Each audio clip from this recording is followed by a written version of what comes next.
Welcome to my YouTube channel matric special class में। मैं उम्मीद करता हूँ कि आप मस्त होंगे, स्वस्थ होंगे, मन लगा के पढ़ाई करते होंगे। चलिए आज हम पढ़ेंगे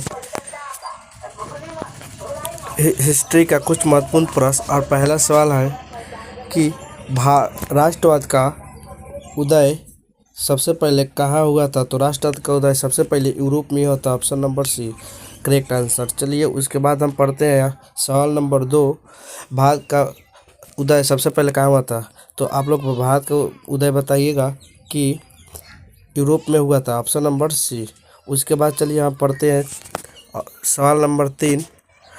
फ्रांसीसी क्रांति किस वर्ष हुई थी। फ्रांसीसी क्रांति किस वर्ष हुई थी। तो आप लोग बताइए कि फ्रांसीसी क्रांति 1789 ईस्वी में। Option number B correct answer सही है। ठीक है, चलिए उसके बाद हम पढ़ते हैं सवाल नंबर 3। फ्रांसीसी क्रांति का नारा क्या था। तो फ्रांसीसी क्रांति का नारा स्वतंत्र समानता बंधुआ का एक नारा था। ठीक है, इस option number A correct answer है। चलिए उसके बाद हम पढ़ते हैं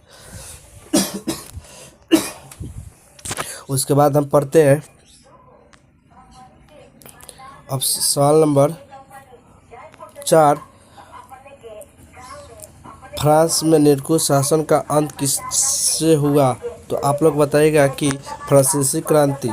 option number B correct answer सही है। उसके बाद हम पढ़ेंगे नेपोलियन शहीद लागू कब हुआ था। नेपोलियन शहीद लागू कब हुआ था। तो आप बताइएगा कि नेपोलियन शहीद 1804 ईस्वी में लागू हुआ था। Option number C correct answer. उसके बाद हम पढ़ेंगे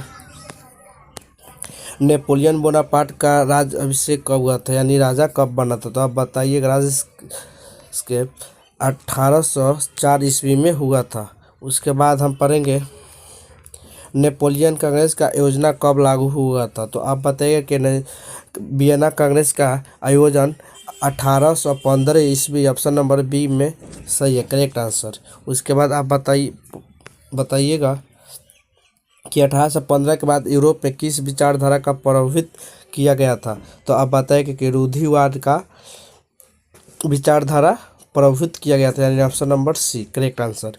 उसके बाद आप बताइएगा 11 नंबर उदारवाद का क्या संबंध है। उदारवाद का क्या संबंध है। तो आप बताइएगा कि उदारवाद का संबंध व्यक्तिगत स्वतंत्रता से है, यानी option number B correct answer.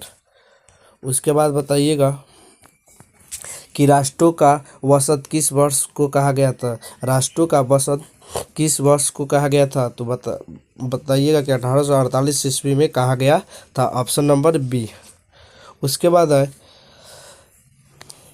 1848 की क्रांति सबसे पहले किस देश में हुई थी। तो आप बताइएगा कि सबसे पहले क्रांति फ्रांस में। Option number C correct answer.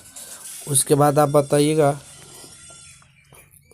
सवाल नंबर 14। जर्मनी के एकीकरण का नेता कौन था। जर्मनी के एकीकरण जब हुआ था उस समय का नेता कौन था। तो आप बताइएगा कि जर्मनी के एकीकरण का समय बिस्मार्क वहाँ का क्या था, राजा, यानी राजा था। ठीक है, उसके बाद आप बताइएगा 15 नंबर सवाल कि जर्मनी का एकीकरण कब हुआ। तो जर्मनी का एकीकरण कब हुआ था। 1871 ईस्वी में जर्मनी का एकीकरण हुआ था। अगर वीडियो अच्छा लगे तो एक लाइक कीजिएगा, चैनल पे नए हैं तो सब्सक्राइब कीजिए।